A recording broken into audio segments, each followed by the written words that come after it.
So, hello everyone, welcome back sa ating vlog. So, with the recent news nga sa IRCC, no, alam naman natin na yung mga students right now, very minimal na or very limited na yung makakapagkuha ng spouse or common law partner nila para pumunta dito sa Canada's open work permit. So, nalimit na siya sa masteral tsaka sa doctorals program. Tapos yung mga mag-aaral sa private institutions, mawawalan na ng PGWP. At saka pinaka-importante sa lahat, yung limit or yung cap na binigay ni IRCC sa study permit na issue nila ng 2024. With that recent changes, nakilala ko si Kuya Jovi kasi meron siyang very unique na mai-offer sa atin na other alternative aside from international student or yung student pathway. So nung kwento niya sa akin yung naging journey din nila, medyo sabi ko, oh nga no, ito yung part na hindi masyadong tinitignan ng mga aspiring candidates na papunta dito sa Canada na possible at doable at a much lesser cost. So, in today's video, i-discuss natin kung ano yung mga pathways na ito. Mostly kasi dito, French yung pag-uusapan natin. So, titingnan natin pag kumuha ka ng French language efficiency or marunong ka mag-French, ano-ano yung mga programs na mag-open sa'yo na mag-enable sa'yo na pumunta dito sa Canada. So, yan, let's welcome Sir Jovi from JTV Canada Vlogs kasi share niya yung experience niya and yung thoughts niya about this program. So, Sir Jovi, siguro mag-start tayo konti sa naging journey din ninyo para at least magkaroon ng basis yung mga kasama natin na, oh, itong si Dre, kumuha lang ng kung sino-sino para magkwento. Tapos mamaya hindi pala totoo, di ba? So, Sir Jovi is the living proof na gumagana tong program na to. So, Sir Yep. Jovi, go ahead. Yep. Thank you, Dre, and hi everyone. Thank you for having me. So, for your info, bali nag-reach out ako kay Dre since gusto ko nga na maka-reach itong message na to into a wider audience na para mas marami tayong matulungan. So, to start with, this is Joby. Ang screen name ko is Manong Joby kasi medyo manong na tayo. Kaya yun yung napili kong screen name. So meron din kaming maliit na YouTube channel and we are based in Quebec, Canada, specifically sa Chibougamau, Canada, which is 10 hours north of Montreal. So dumating kami rito sa sa Canada way back 2020. But kwento ko lang kung paano namin naisipan mag-Canada. Hindi kami yung tipong nangarap ng Canada for a very long time. So by chance kasi nung nakatira kami sa Malaysia is may birthday party kaming natenan wherein yung host is magmamigrate na dito sa Canada. During that birthday party, naengganyo ako na why not itry ko yung Canada. During that time, I am close to my 43rd birthday. So knowing that fact is talagang mababa na yung score ko sa express entry. So maliit na yung chances. Pero hindi ako nawalan ng pag-asa, nag-try pa rin. So nag-watch ako ng mga YouTube videos, binasa ko yung mga websites ng Canada. And then na-amaze ako kung gaano ka-extensive yung mga information na makukuha ko. So nag-create ako ng express entry profile and then from that, nalaman ko yung job bank. So, sa job bank, naghanap ako ng mga work na pwede kong pasukan, basta pasa lang ako ng pasa. After 3 weeks, may nag-respond sa akin na employer, na ipasa ko yung mga exam. And then, nung nalaman niya na same kami ng work ng wife ko, na-hire din yung wife ko. By the way, IT professionals kami. Currently, me and my wife are web developers sa isang maliit na company dito sa Quebec. Mhm. And then moving forward, na-receive namin yung yung aming visa at the same year. Like from the time na umattend kami ng birthday party, like 5 or 6 months, meron na kaming visa. And then And that's naghintay back lang kami. 2019, kuya, tama, no? 2019. And then at that time nag-i-start na yung COVID sa Asia. Yeah, yeah, So I yeah. was really worried kung matutuloy ba kami. So luckily natuloy naman kami and then dumating kami rito like 3 weeks before the pandemic. Pandemic. Yep. So, I will Eh, cut you lang, kuya, no? Kasi nabanggit nyo sa akin na sa job bank lang kayo tumingin. So, wala kayong agency or wala kayong recruitment partner na pinuntahan. So, basically, job bank lang. Correct. Job bank lang, Okay. 100%. So, So, meron living proof akong din pala si formula. Kuya, hindi lang sa program na to, pati pala sa job bank, living proof siya na gumagana pa yung job bank. Gumagana pa rin siya, no? May chance pa rin Totoo. makakuha. Totoo, Okay. malaki yung chance. May mga nakikita rin akong ibang kababayan na Yeah. nakakuha rin ng employer sa job bank. So may mga ano, gusto mo ba magbigay akong tips? Baka ma-sideline tayo. Oh, yeah, yeah, for sure. Two tips is alamin nyo kung saang city yung pag-applyan nyo. And then yung timing ng ng pag-send nyo ng resume Oh, through email yes. is itapat nyo ng 8 a.m.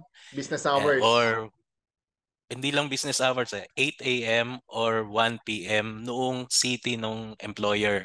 Hmm. Kasi kapag naitapat nyo ng close to that time, nasa number one kayo nung inbox.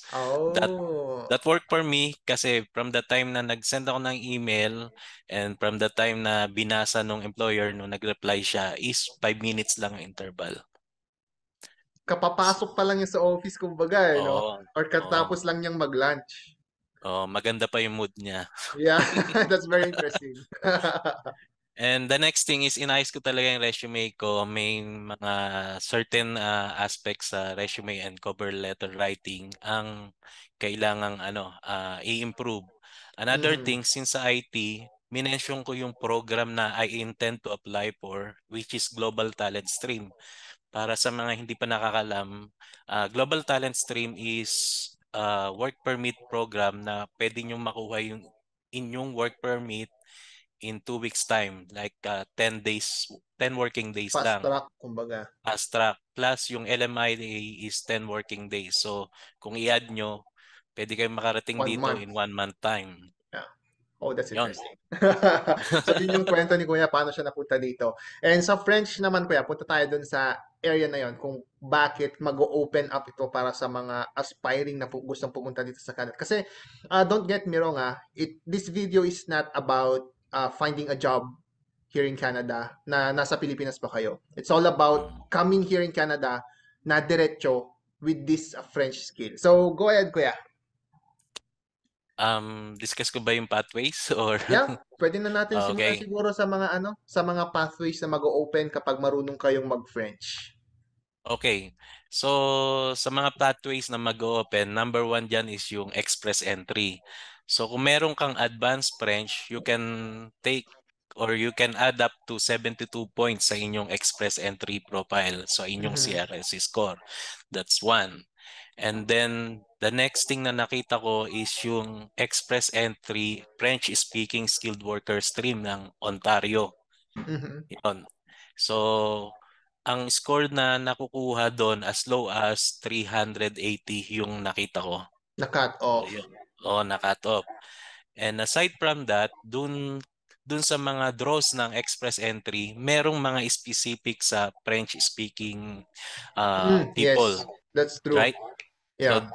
ga- lately, di ba, binago yung express entry na specific or targeted na merong Yes. sa agriculture, STEM, Yes. trades, and then meron pang francophone or French specific. Mhm. So, yon sa express entry pa lang yon. And then, So, express entry uh, pa lang, parang meron ka ng dalawang new programs na pwedeng pasukin no? yep, Pwede ka sa Ontario. Sa mga hindi nakakalam, no? Ganito kasi nag-work ang express entry, no? So, express entry has a federal pool. So, pwedeng mag-draw si federal government from that pool sa express entry na yan. Kaya lang, right now, ang problema, kahit international student ka, no? Ang taas-taas ng cut-off. So, last time I checked, it's 540 something yung cut-off. And ang normal points or CRS score ng mga international students dito sa Canada nasa 480, 490. After 1 year of experience, nasa 510, 520. So with that cut-off, medyo humihirap. Kaya nga to, sabi ni Kuya, kapag meron kang French ability or marunong ka mag-French, kahit CLB5, CLB7 siya, additional points na siya, number one, plus pwede kang mag-qualify doon sa express entry draw for French-speaking individuals. Plus, yung sinasabi ni Kuya kanina na Ontario Express Entry, ito naman yung parang subcategory sa province side. So, si province din kasi, pwede rin siyang magkuha from the express entry pool na bibigyan niya ng nomination. So, for example, si Ontario, napili ka niya kahit 400 lang yung score mo pero may French ka, tapos pasok yung qualifications mo. Pag pag ninominate ka ni Ontario, they will give you additional 600 points towards your Federal Express entry pool. So pag Correct. pumasok ka sa Federal Express entry, sabi ko nga, di ba, ang cut-off 540. So sa plus 600 pa lang na yon, almost automatic na madodraw ka sa next draw nila. So parang automatic PR pathway for you guys. Yun yung parang pinaka-essence ng express entry. Tama, sir, no? Correct. Absolument. Yeah. In French. So the Paano yung next, French nun? absolutely, absolument. Absoluma. Okay, natututo na tayo mag-French. So the next program is eto ngayon ko lang nakita and I found this out through your video, Mhm. through Dre's video about PR pathways. And when I check online, I found out about this Francophone Mobility Program. So Francophone means a person that speaks French. So yun yung common term na mga French-speaking people, Mhm. Francophone. So under this program, it targets to have a work permit na LMIA exempted, okay? And then yung French requirement nito is CLB5, so mababa lang. Okay. Okay?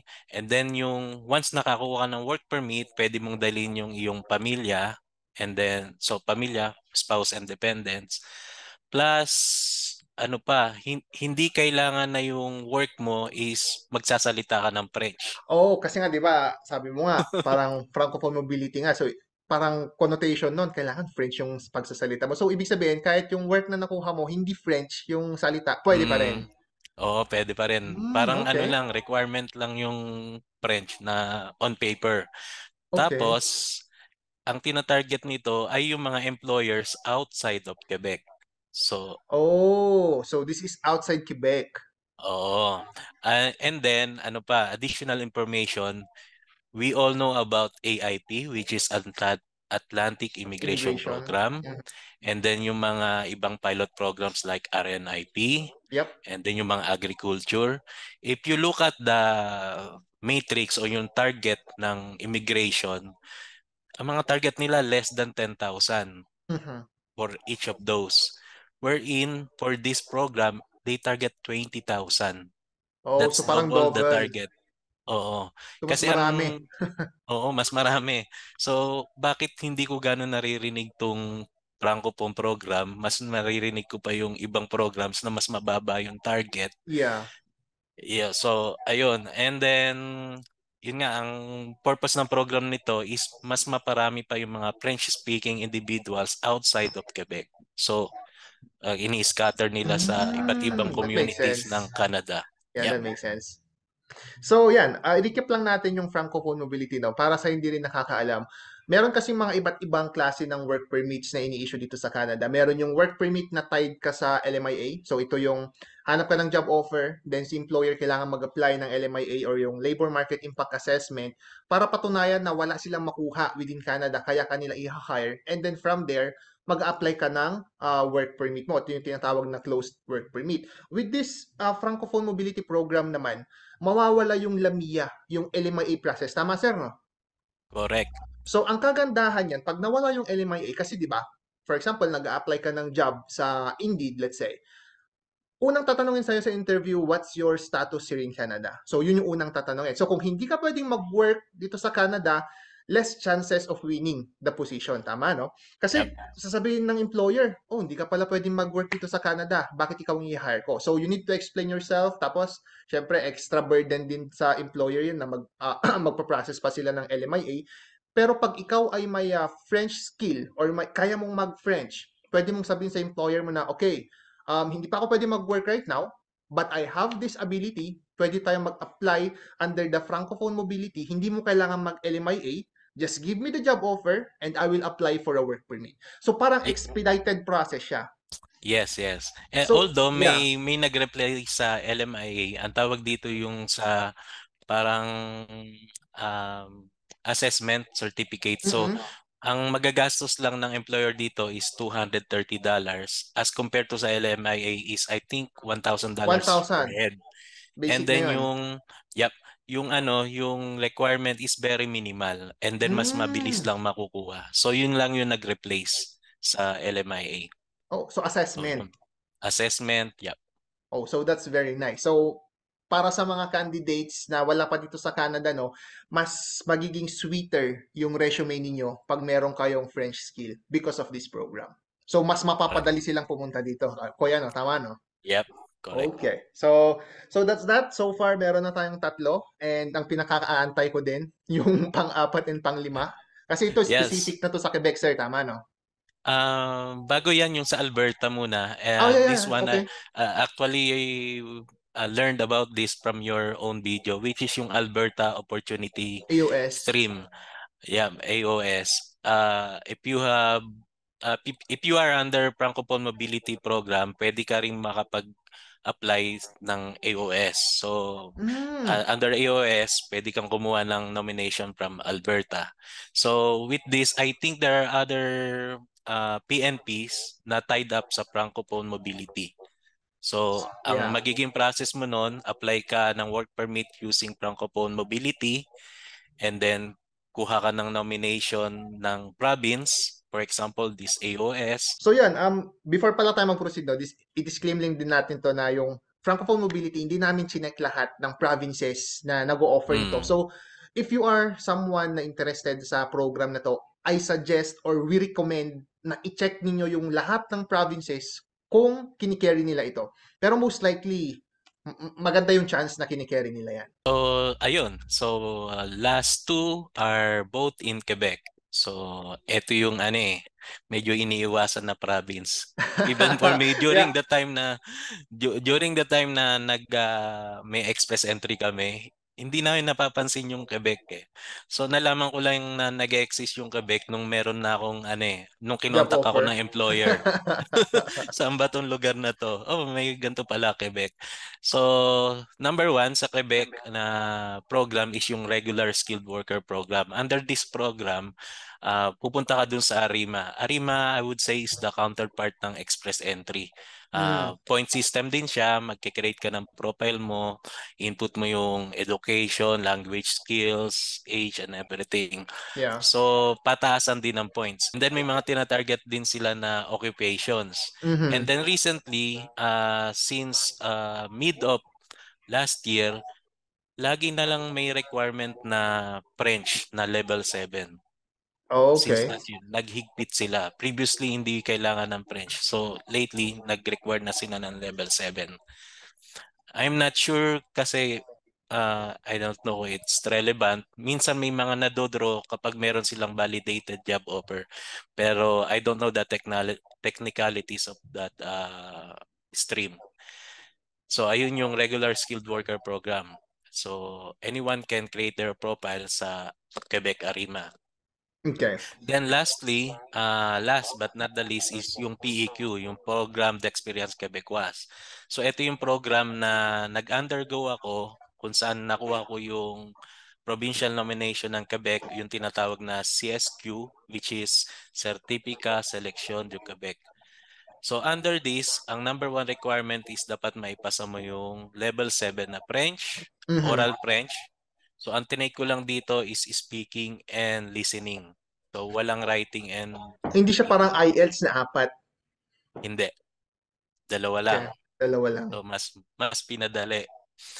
And then dapat may 2 years work experience. Pero Okay. since dumating ako before July 2020, 1 year lang yung work experience na ni-require sa akin. Nag-take ako ng French language exam roughly 1 year ago. And then with this PEQ, na-receive ko yung nomination after 70 days. And then na-receive ko yung PR after 4 months. So, Bilis lang na-receive. ano? So, PR na kami since September last year. So, yun.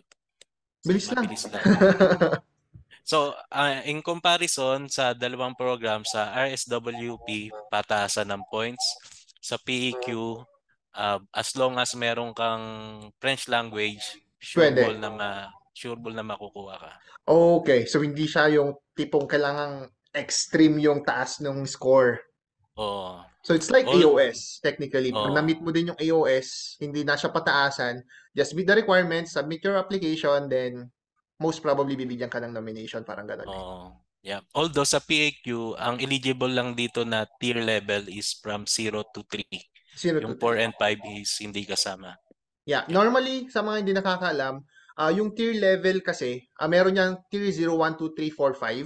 Tier 0, 1, 2, 3 is the kino-consider nila yun yung mga skilled jobs. Ito yung, for example, supervisory, mga cook, accountants, ganyan. Yung mga trade skills, plumber, carpenter, electrician, whatever. So lahat yan under skilled. Yun namang 4 and 5, ito yung mga tinatawag nilang low skill, low pay or low skill, low wage jobs like for example, cleaning, front desk, ganyan, kitchen helper. So ito yung 4 and 5. So most ng mga PR pathways sa Canada talaga is naka-base sa tier 0, 1, 2, 3.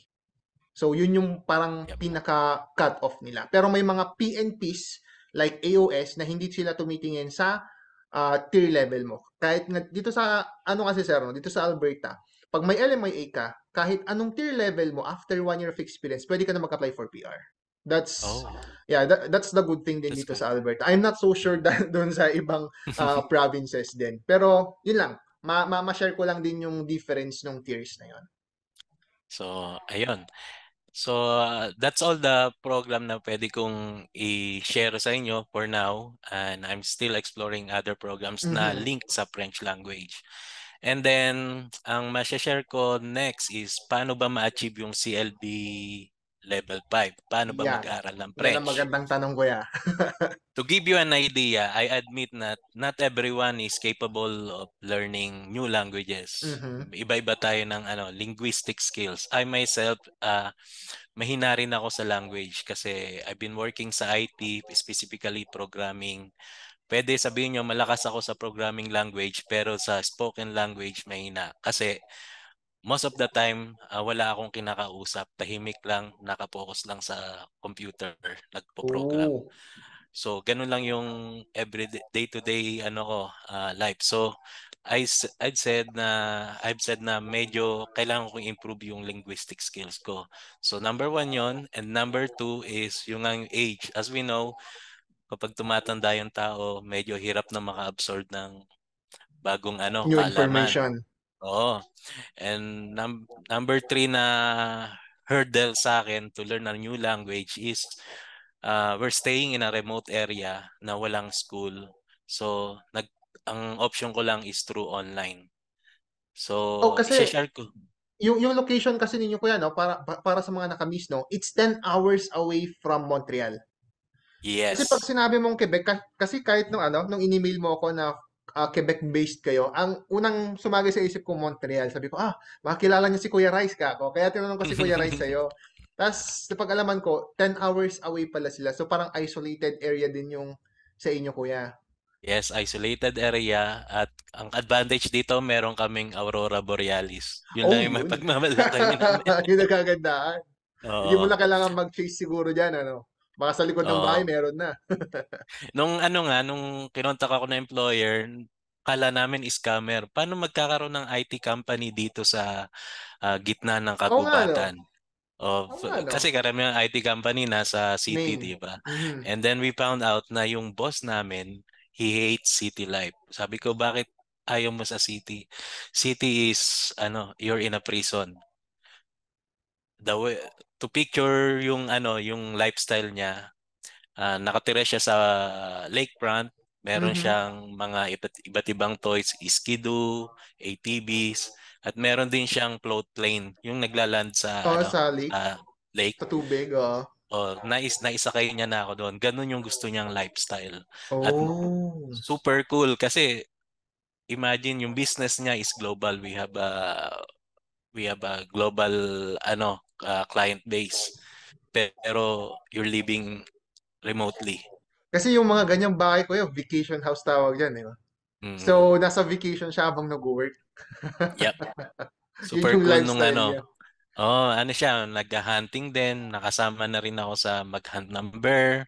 Well, that's nice. Ah, nag-hunt din siya ng moose. So, yun.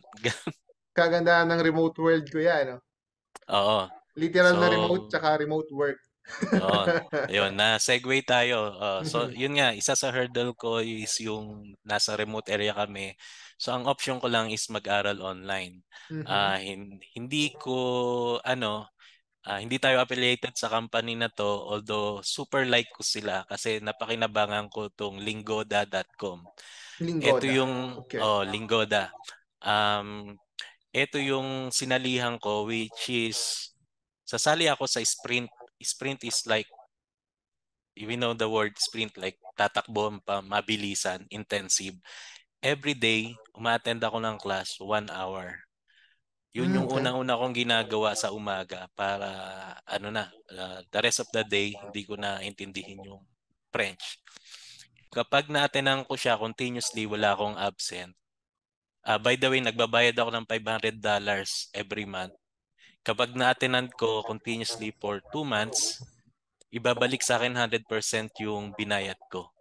Oh, interesting. Natuto natuto ka na, natuto ka na, tapos libre pa. Libre pa. So At yung ang basically yung $500 na yun, parang motivation lang sa inyo. ayoko matalo. Oh yeah. So kasi 2 months nakapagbayad ka ng 1,000 eh. Pag may na-miss ka doon, di sayang 1,000 mo, di ba? Oo, there are certain days talaga na tinatamad ako, ayaw kong umattend.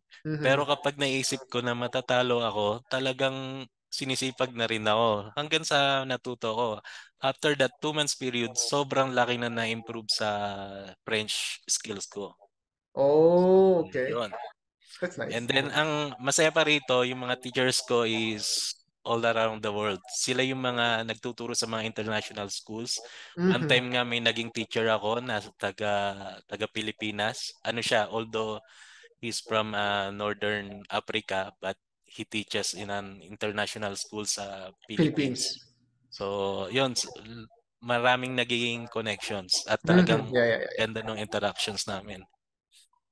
So, yun, hanggang sa although ano naman sa case ko, naka-accumulate ako ng 400 hours ng lessons dun sa Linggoda.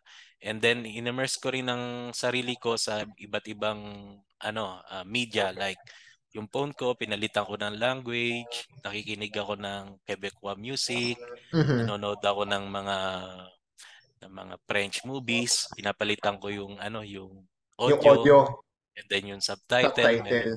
nasa French din. So doon ako nag-start. So, nung simula kang nag-start mag-aral kuya hanggang sa nag-exam ka, mga ilang months yung inabot nun? Matagal. Kasi nung pagdating namin dito, hindi agad ako nag-start nag-aral. Mhm. Kasi inaral ko muna yung bagong yung trabaho yung bagong Yes, sistema. yes.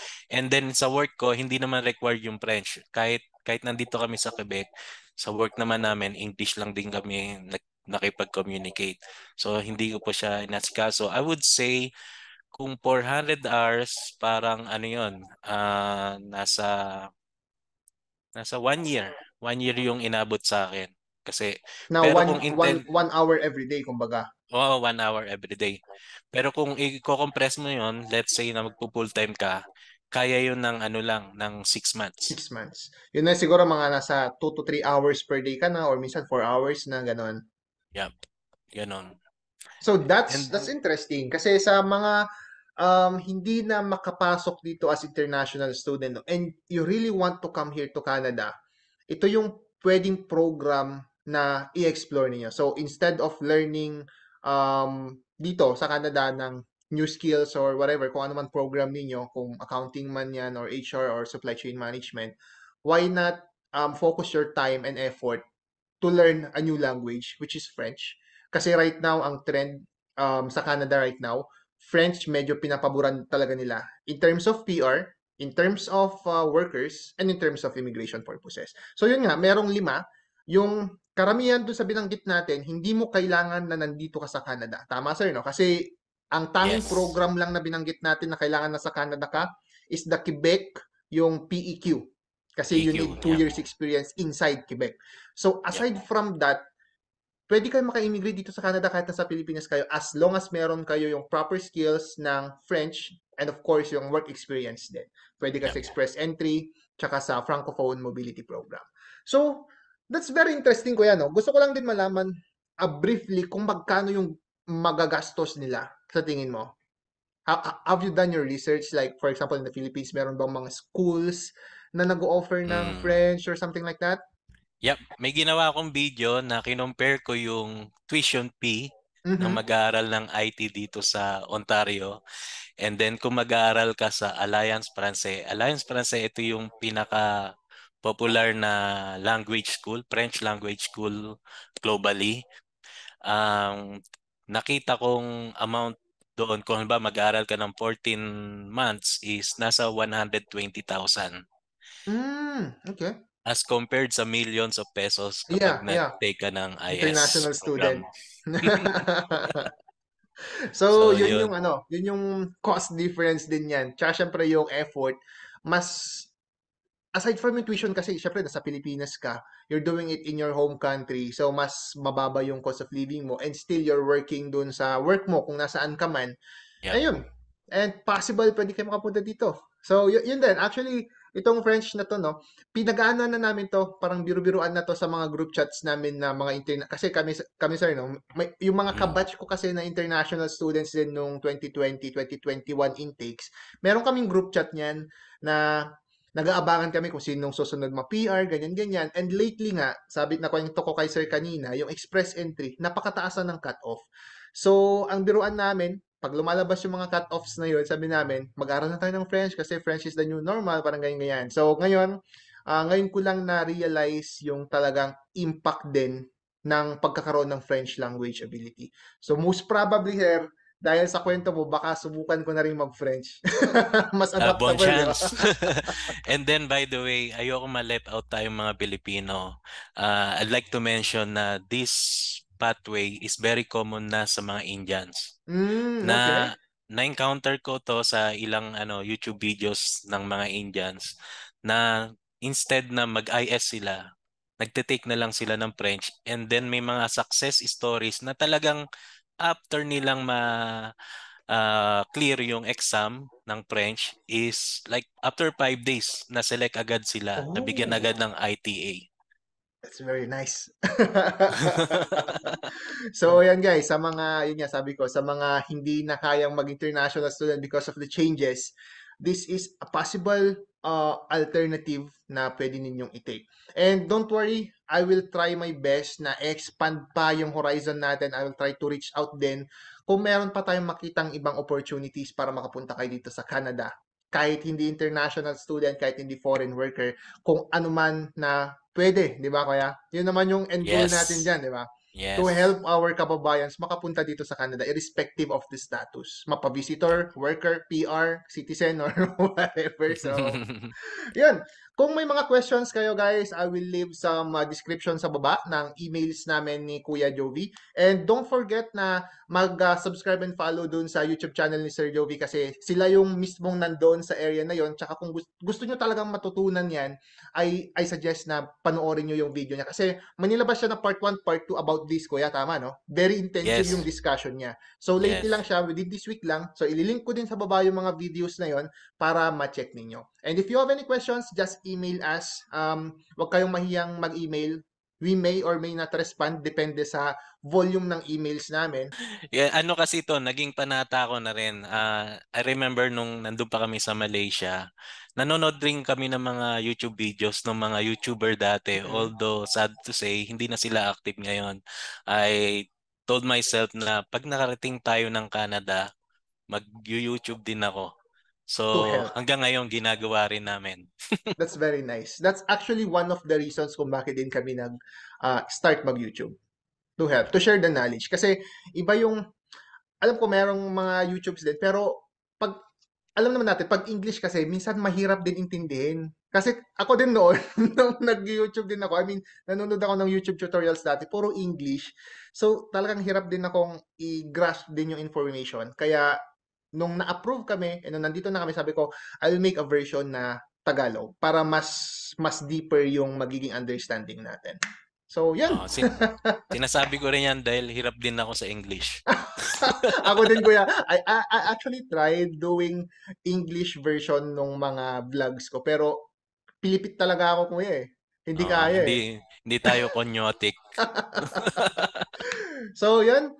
Thank you so much, Kuya Jovi, sa time na binigay niyo sa amin. And hopefully, naging insightful tong video na to para sa mga aspiring candidates na gusto pumunta dito sa Canada. Yan, thank you so much for watching. This is Edwin from Dre's Canada Vlog, and this is Kuya Jovi from Thank JTV you, Canada Edwin. Vlogs. Yan. Always Bye-bye. remember, guys, to stay humble and always stay focused. And yun, as always, see you sa next vlog. Bye-bye.